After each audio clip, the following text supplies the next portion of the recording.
आज बहुत सारे लोग ये पूछ रहे हैं कि कोरोना वायरस की ये तीसरी लहर कब आएगी। तो आज हम आपको इसके बारे में भी बताना चाहते हैं ताकि आप तैयारी अभी से कर लें। दूसरी लहर की तैयारी तो आपने की नहीं, लेकिन तीसरी लहर की तैयारी आपको अभी से शुरू कर देनी चाहिए। लेकिन सबसे पहले आपको यह बताते हैं कि आज सुप्रीम कोर्ट में इस पर क्या हुआ। यह भी सोचिए कि हमारा कितना बड़ा दुर्भाग्य है कि दूसरी लहर हो या तीसरी लहर हो, इसकी तैयारियों के लिए आजकल दिन भर या तो हाई कोर्ट्स में बहस चलती रहती है या सुप्रीम कोर्ट में बहस चलती रहती है। यानी तैयारियां भी अदालतों के जरिए हो रही हैं। सुप्रीम कोर्ट में आज जब दिल्ली में ऑक्सीजन की कमी और देश के मौजूदा हालात को लेकर सुनवाई चल रही थी, तब जस्टिस DY चंद्रचूड़ ने कोरोना की तीसरी लहर को लेकर चिंता जताई। उन्होंने केंद्र सरकार से पूछा है, क्या सरकार के पास इससे निपटने के लिए कोई इमरजेंसी प्लान है। सुनवाई के दौरान सुप्रीम कोर्ट ने जो बड़ी बात कही है वो ये कि बच्चे खुद अस्पताल नहीं जा सकते।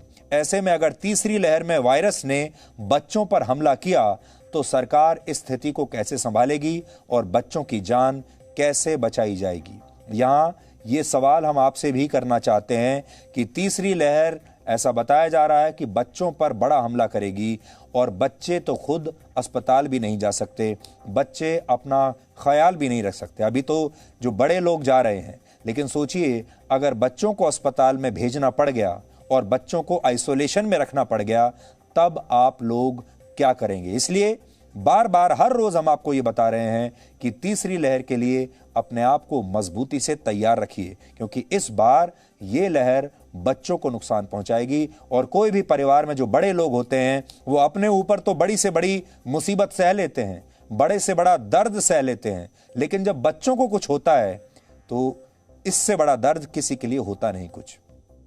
आपको याद होगा कल DNA में हमने आपको इसी खतरे से सावधान किया था, क्योंकि हम जानते हैं अगर इस संक्रमण ने बच्चों की जान लेनी शुरू कर दी तो आप में से कोई भी ये दृश्य देख नहीं पाएगा। इसलिए सुप्रीम कोर्ट ने केंद्र सरकार से बच्चों के वैक्सीनेशन को लेकर भी जवाब मांगा है, क्योंकि बड़ों को तो वैक्सीन लगना शुरू हो जाएगी आज नहीं तो कल, लेकिन बच्चों का क्या होगा।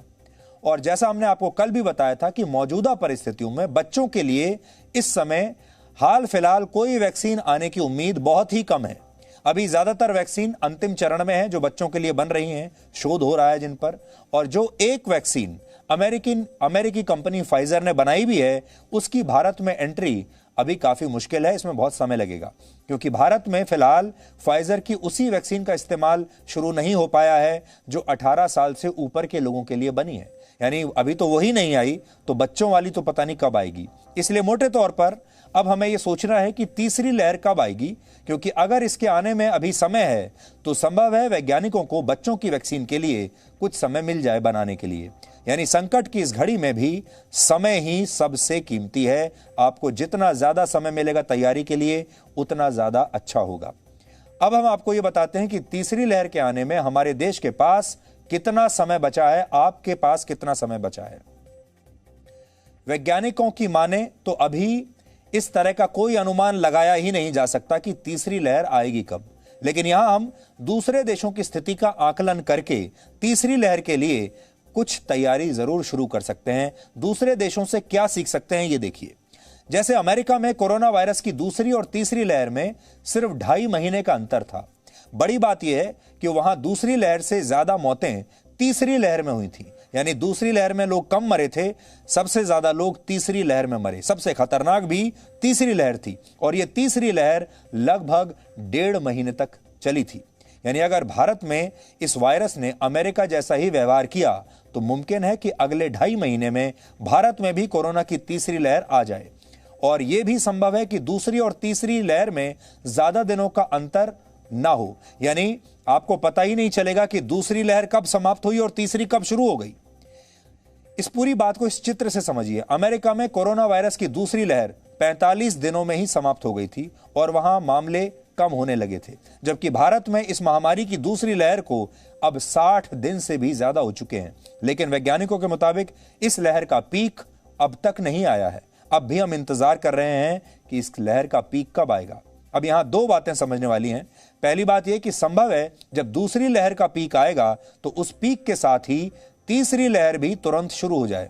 और दूसरी बात यह कि दूसरी लहर के जाने के बाद तीसरी लहर कुछ समय के बाद आ सकती है, क्योंकि भारत में अब तक आई 2 लहरों के दौरान ऐसा ही देखा गया है।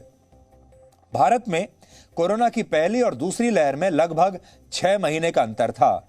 यह 6 महीने का अंतर वो था जब आप सब लोगों ने यह सोच लिया कि कोरोना तो यहां से भाग गया, हमने कोरोना पर विजय प्राप्त कर ली और कोरोना ने दुनिया भर में तो तबाही मचाई, लेकिन भारत का कुछ नहीं बिगाड़ सका, क्योंकि भारत के लोग इतने मजबूत हैं, हमारी इम्यूनिटी इतनी मजबूत है और हम लोग बिल्कुल सारी सावधानियों को छोड़कर बैठ गए और फिर कोरोना वापस आया।